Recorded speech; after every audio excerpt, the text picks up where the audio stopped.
ॐ नमो भगवते वासुदेवाय। ॐ नमो भगवते वासुदेवाय। ॐ नमो भगवते वासुदेवाय।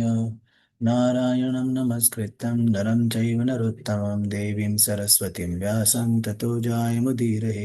नष्टप्रायेषु अभद्रेषु नित्यं भागवत सेवया भगवतीरोत्तमश्लोके भक्तिर्भवति नैष्टिकी। कृष्णाय वासुदेवाय देवकी नन्दनाय च नन्दगोपकुमाराय गोविन्दाय नमो नमः। ॐ अज्ञानतिमिरान्धस्य ज्ञानाञ्जनशलाकया चक्षुरुन्मिलितं येन तस्मै श्रीगुरवे नमः। श्रीचैतन्यमनोभीष्टं स्थापितं येन भूतले स्वयं रूपा कदा मह्यं ददाति स्वपदान्तिकं। वन्देऽहं श्रीगुरो श्रीयुतपदकमलं श्रीगुरून् वैष्णवांश्च श्रीरूपां साग्रजातां सहगण रघुनाथान्वितं तं सजीवं साद्वैतं सावधूतं परिजनासहितं कृष्णचैतन्यदेवं श्रीराधाकृष्णपदां सहगण ललिता श्रीविशाखान्वितांश्च नमः। ॐ विष्णुपदाय कृष्णप्रेष्ठाय भूतले श्रीमते भक्तिवेदान्त स्वामी निति नामिने नमस्ते सरस्वती देवे गौरवाणी प्रचारिणे निर्विशेष शून्यवादी पाश्चात्यदेशतारिणे नमो महावदान्याय कृष्णप्रेम प्रदायते कृष्णाय कृष्णचैतन्य नाम्ने गौरत्विषे नमः। हे कृष्ण करुणा सिंधु दीनबंधु जगत्पते गोपेश गोपिकान्त राधाकान्त नमस्तुते। तप्त कांचन गौरांगी राधे वृंदावनेश्वरी वृषभानुसुते देवी प्रणमामि हरिप्रिये। वाञ्छाकल्पतरुभ्यश्च कृपा सिन्धुभ्य एव च पतितानां पावनेभ्यो वैष्णवेभ्यो नमो नमः। जय श्री कृष्ण चैतन्य प्रभु नित्यानंद श्री अद्वैत गदाधर श्रीवासादि गौर भक्तवृंद। हरे कृष्ण कृष्ण कृष्ण हरे हरे हरे राम राम राम हरे हरे। हरे Hare Krishna. Krishna, reading from Srimad Bhagavatam. By His Divine Grace, A.C. Bhaktivedanta Swami Srila Prabhupada Ki Jai. We are reading from Canto 4, Chapter 21, Instructions by Maharaj Prithu. And we are in the section text 21 to 36, where Maharaj Prithu is going to give instructions. So he has begun the instructions, and we are at text 27, and it's a huge purport. So we are in the middle of the purport. Yeah, please continue. The most important point in human civilization is that while one engages in different occupational duties, he must try to satisfy the Supreme Lord by the execution of such duties. That is the highest perfection of life. Swanutishtasya dharmasya samsiddhir haritoshanam. By discharging one's prescribed duty, one can become very successful in life if he simply satisfies the Supreme Personality of Godhead. The vivid example is Arjuna. He was a Kshatriya, his duty was to fight, and by executing his prescribed duty, he satisfied the Supreme Lord and therefore became perfect. Everyone should follow this principle. The atheists who do not are condemned in Bhagavad Gita 16.19 by the following statement: Tan aham dvishyatah kruram samsareshu naradhama. In this verse, it is clearly said that persons who are envious of the Supreme Personality of Godhead are the lowest of mankind and are very mischievous. Under the regulative principles of the Supreme, such mischievous persons are thrown into the darkest region of material existence and are born of asuras or atheists. Birth after birth, such asuras go still further down, finally to animal forms like those of tigers or similar ferocious beasts. Thus, for millions of years, they have to remain in darkness without knowledge of Krishna. The Supreme Personality of Godhead is known as Purushottama, or the best of all living entities. He is a person like all other living entities, but he is the leader or the best of all living beings. That is the statement in the Vedas also. Nityo Nityanam Chetanas Chetananam. He is the chief of all eternals, the chief of all living entities, and he is complete and full. He has no need to derive benefit by interfering with the affairs of other living entities. But because he is the maintainer of all, he has the right to bring them to the proper standard so that all living entities may become happy. A father wants all of his children to become happy under his direction. Similarly, God or Krishna, the Supreme Personality of Godhead, has the right to see that all living entities are happy. There is no possibility of becoming happy within this material world. The Father and the Sons are eternal. But if a living entity does not come to the platform of his eternal life of bliss and knowledge, there is no question of happiness. Although Purushottama, the best of all living entities, has no benefit to derive from the common living entities, he does have the right to discriminate between the right and wrong ways. The right way is the path of activities meant to satisfy the Supreme Personality of Godhead. As we have already discussed, Swanutishtasya dharmasya samsiddhir haritoshanam. A living entity may engage in any occupational duty. But if he wants to have perfection in his duties, he must satisfy the Supreme Lord. As such, one who pleases him gets better facilities for living, but one who displeases him gets involved in undesirable situations. Yeah, It is so therefore con- we will there. Further, Srila Prabhupada mentions that the most important point of human civilization is one has to engage in one's occupational duty and simultaneously please the Supreme Lord. So the theme of the verse is same. Swakaranam mana tamachabhyartham siddhim vindanti manavah. Very, very important verse of Bhagavad Gita, 18.46. And then Swanushthitasya dharmasya samsiddhir haritoshanam. So there is no mention of rejecting one's occupational duties. So what the cycle is, one should understand one's psychophysical nature very properly. Understanding psychophysical nature means understanding one's varna and ashrama. And then engage one's psychophysical nature fully in the service, in the activities, and offer the results of those activities for the pleasure of the Supreme Lord. And this is the complete cycle. And Prabhupada says the vivid example here is Arjuna, who was a class warrior. He engaged in the war activities, and at the same time, he offered the results of his activities to the Supreme Lord. Otherwise, what happens is one may find ways and one may degrade oneself. Tanaham dvishatah krura samsareshu naradhaman kshipami ajastra shubhan asurishu eva yonishu asurim yonimapanna mudha janmani janmani. Prabhupada says otherwise people become atheistic, and such atheistic people, they misbehave with the Supreme Lord, and thus they are thrown down the lower forms of life, ultimately the animalistic forms of life, and for a long time, for millions of years, they may take again to come back to the very celebrated human form of life, right? So when we understand how rare the human form of life is, then we can really understand the justified anger of the acharya towards them, towards those who misdirect this human form of life under, in terms of some different isms. Sorry, the Lord is personality, and He is Purushottama. He is the best of all living entities. He is the chief of all living entities. Nityo Nityanam. He's complete and full. He's maintainer of everyone. He's called Vishwambar. He has nothing to derive. Na tasya karyam karanam cha vidyate. Name parthasti kartavyam. Because he has no incompleteness. But still he works. To set an example. And just like a father wants to see all his children happy, similarly the Supreme Lord also wants to see all his living entities to be happy.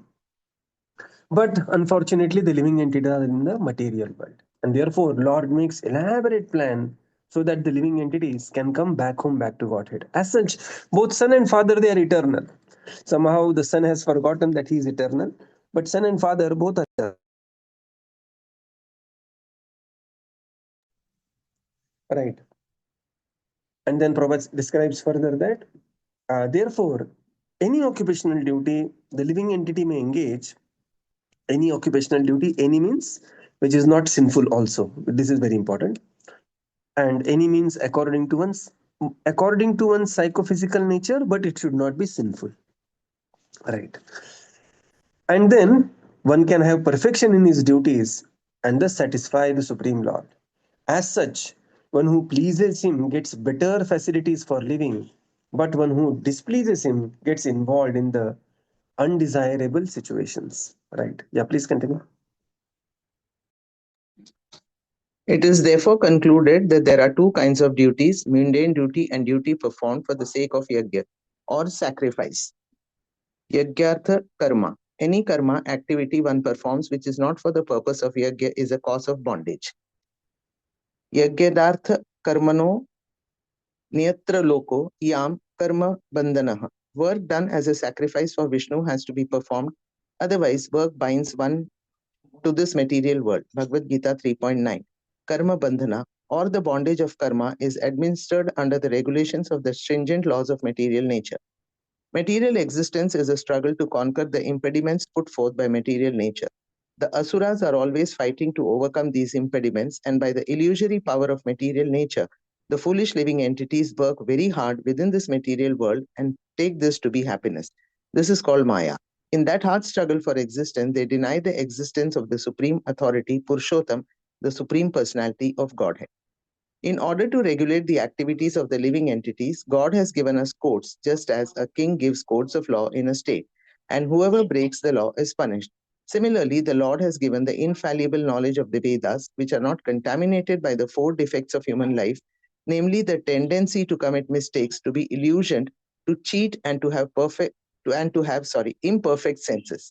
If we do not take direction from the Vedas, but act whimsically according to our own choice, we are sure to be punished by the laws of the Lord, who offers different types of bodies in 8,40,000 species of forms. Material existence or the sense gratification process is conducted according to the type of body we are given by Prakriti or material nature. As such, there must be divisions of pious and impious activities, punya and papa. In Bhagavad Gita 7.28, it is clearly stated. Prabhuji, could you please read?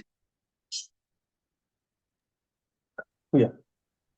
येषां येषां त्वम् त्वन्तगतं पापं अन्तगतं पापं जनानां पुण्यकर्मणां ते जनानां द्वन्द्वमोहनिर्मुक्ता पुण्यकर्मणां ते भजन्ते मां दृढव्रताः. द्वन्द्वमोहनिर्मुक्ता भजन्ते मां दृढव्रताः. Thank you. One who has completely surpassed the resultant activities of the impious path of life. This is possible only when one engages exclusively in pious activities, can understand his eternal relationship with the Supreme Personality of Godhead. Thus, one engages in the Lord's transcendental loving service. This life of engaging always in the loving service of the Lord is called Adoksha Diya, or a life of Krishna consciousness, which King Prithu meant his citizens to follow. The different varieties of life and of material existence do not come about by chance and necessity. They are different arrangements made by the Supreme Lord in terms of the pious and impious activities of the living entities. By performing pious activities, one can take birth in a good family, in a good nation.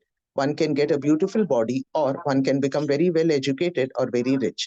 We see, therefore, that in different places and in different planets, there are different standards of life, bodily features, and educational status, all awarded by the Supreme Personality of Godhead according to pious or impious activities. Varieties of life, therefore, develop not by chance but by pre-arrangement. There is a plan which is already outlined in the Vedic knowledge. One has to take advantage of this knowledge and mold his life in such a way that at the end, especially in the human form of life, he may go back home, back to Godhead by practicing Krishna consciousness. Yes. Prabhupada says here, therefore, there are two kinds of duties. One is the mundane duty, and then there is a duty which is performed towards the Supreme Lord. And the glory of a devotee is that he will perform even the material duty as his offering towards the Supreme Lord. Yajnarthat karmano anyatra lokoyam karma bandhana. Otherwise, the activity may lead to karma bandhana. And what is karma bandhana? Karma bandhana means bondage of karma. And bondage of karma means the grip of the three modes of material nature. And Prabhupada says this material existence is simply a struggle to conquer the impediments put forth by the material nature. Material nature is going to put some impediments, janma mrityu jara vyadhi dukkha dosha anudarshanam. And material struggle is all about trying to conquer this. And Prabhupada says a living entity works extremely hard, thinking that he is defying the laws of material nature, and a temporary happiness is considered as the victory over the material nature, but the material nature continues to remain and continues to bind the living entity. And therefore, activities of the living entity needs to be curtailed or controlled. How to control the activities? Just like somebody is driving, the driving needs to be controlled, the speed needs to be controlled. So there are the speedometers are there are signals are there is some code of driving. Similarly, in the human form of life, how to conduct one's activity, there is a code of conduct, and that code of conduct is elaborated in the Vedic injunctions. And one who follows the Vedas, tasmat shastra pramanante karya akarya vyavasthito, one will be rewarded suitably, and one who does not obey the injunctions of the Vedas, there will be transmigration in 84 lakh species of life. And this is what is called as material existence. So this material existence, Prabhupada says, is just the process of sense gratification conducted according to the type of body the Prakriti has given based on our own karma. And thus there is a great variety of life. Many times people feel the variety of life comes by chance. Prabhupada says no. Variety of life, as Vedas inform us, comes by the karma bandhana or the stringent laws of the material nature. But this, karma bandhana, which comes as papa and punya, especially the punya part of the karma bandhana, when it is engaged towards devotional service, can act in the favor of living entity. Tesham tvantvagatam papam jananam punya karmanam. What happens? Te dvandva moha nirbhukta bhajante mam dridavratah. So lesser the sins, one will be more committed to perform devotional service, and thus he will progress in spiritual activity. And that's why there are these 4 regulative principles which are given, right? Dyutam panam striyapum saha. Dyutam, no gambling. Panam, no intoxication. Then no vyabhichar and no himsa, right? So these are the 4 pillars of uh, adharma, and therefore these are 4 regulative principles which are given as the nishedha. So essentially we are discussing 3 things. Swakarmana, so one has to perform one's duty excellently well. Now, how will do perform one's duty excellently well? By understanding one's psychophysical nature, getting trained accordingly, and then performing that duty. Then there is a nishedha. Nishedha means the 4 regulative principles that we need to follow, and then there is a vidhi. Vidhi is chanting the holy names of the Supreme Lord. So these are the 3 things about Trisutri about the dharma. Dharma means kartavya, dharma means nisheda, dharma means vidhi. And here Srila Prabhupada is mentioning this in greater details here. Prabhupada says this by chance is not really the real understanding. It is not by chance. It is by karma. By karma, one gets good body. By karma, one gets good nation. By karma, one gets good surrounding. And all variety of life is not by chance, but by pre-arrangement as per the laws of material nature. Please continue.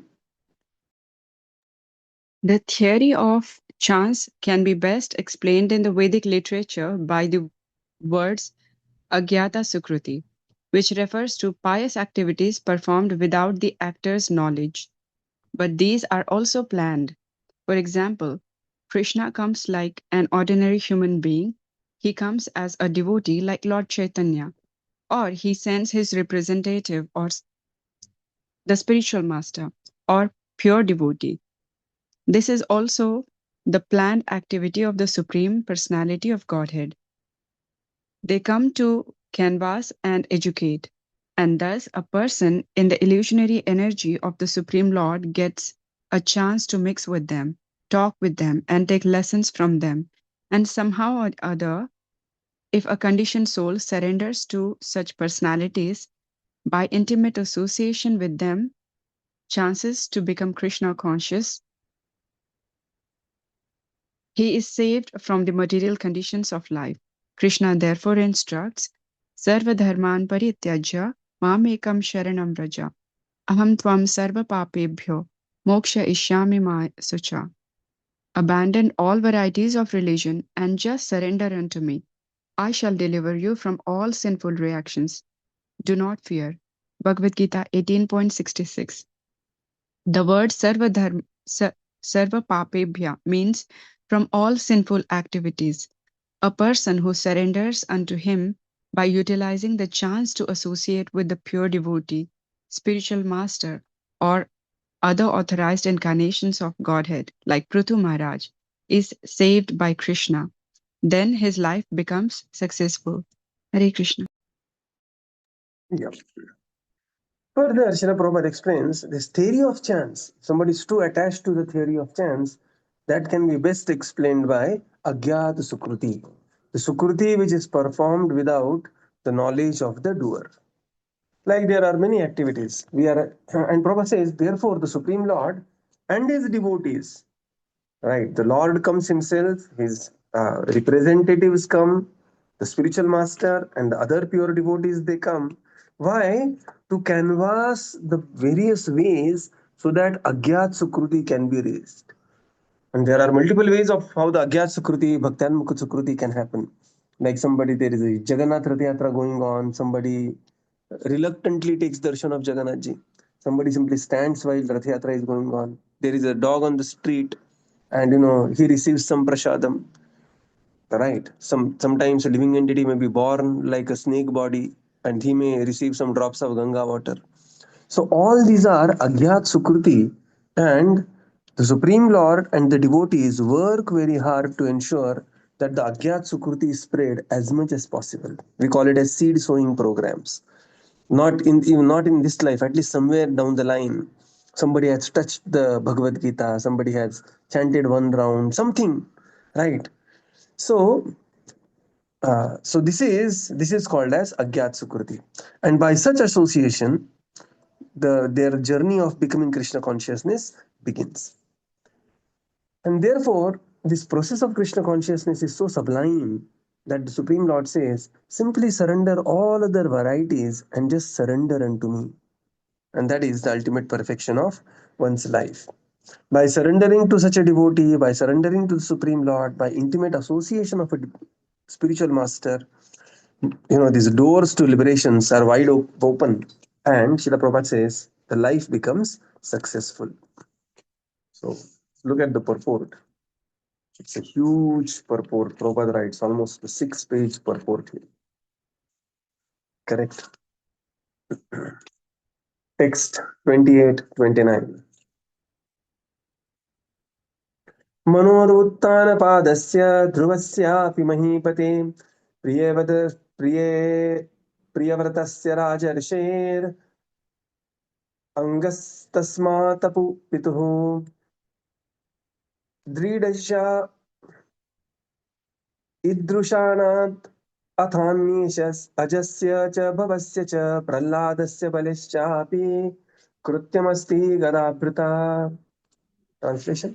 This is confirmed not only by the evidence of the Vedas but also by the personal behavior of great personalities like Manu, Uttanpad, Dhruva, Priyavrata, and my grandfather Anga, as well as by many other great personalities and ordinary living entities, exemplified by Maharaj Prahlad and Bali, all of whom are theists, believing in the existence of the Supreme Personality of Godhead who carries a club.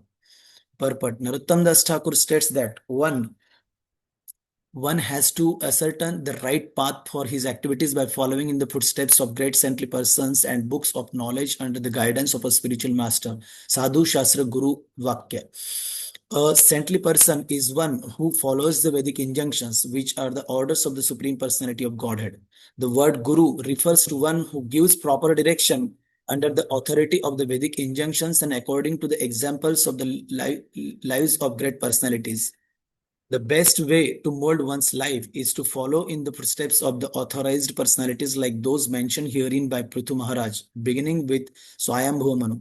The safest path in the life is to follow such great personalities, especially those mentioned in the Srimad Bhagavatam. The Mahajanas or great personalities are Brahma, Lord Shiva, Narada Muni, Manu, the Kumaras, Prahlad Maharaj, Bali Maharaj, Yamaraj, Bhishma, Janaka, Shukadev Goswami, and Kapila Muni. Now Prithu Maharaj says, all this what I am saying, just couple of lines he has spoken, and there also he says, all this is confirmed by the evidence of the Vedas and also the great personalities by their personal behavior. Great personalities like Manu, Uttanapad. Uttanapad was a very great personality. Dhruva, Priyavrat, and my own grandfather Anga, but not my father Vena. Right. And other great personalities like Maharaj Parikshit, Maharaj Prahlad, and Bari Maharaj. Gada Britaha, the Supreme Lord who is carrying Gada. In the purport, Srila Prabhupada quotes Narottam Das Thakur, where he says one has to follow the tripod of Guru, Sadhu, and Shastra. So one has to receive the instructions from the spiritual master, confirm those instructions from the authority of the Vedic injunctions, and follow the examples of great personality. This is called as Guru Sadhu Shastra. And Prabhupada says the best way to mold one's life is to follow the example of Mahajan. Mahajano yena gatha sapantha. And who are the Mahajan? There are 12, Dwadash Mahajan, Swayambhu, Narada Shambhu, Kumara Kapilomanu, Prahlado Janako Bhishmu, Balir Vayasakir Vayam. So these are the Dwadash Mahajan, and they also have followed exactly the same path which is being narrated here. So we will conclude here and continue tomorrow. Srila Prabhupada ki jai, Jai. Gaura Bhakta ki jai. Thank you, Jai. Prabhupada. Thank you, everyone. Hare Thank you, Krishna. Prabhuji. Thank you. Thank you, Thank you, Prabhuji. Prabhupada. Thank you, Prabhuji. Thank you, Prabhu. everyone. Hare Thank you, Krishna. Prabhupada. Thank you, Prabhuji. Hare Krishna. Prabhuji, Hare Bol. Prabhupada, thank you, Prabhuji. Hare Krishna. Thank you, Prabhuji. Hare Krishna. Thank you, Thank you, Prabhuji. Hare Prabhuji. Hare Krishna. Krishna. Thank you, Prabhupada.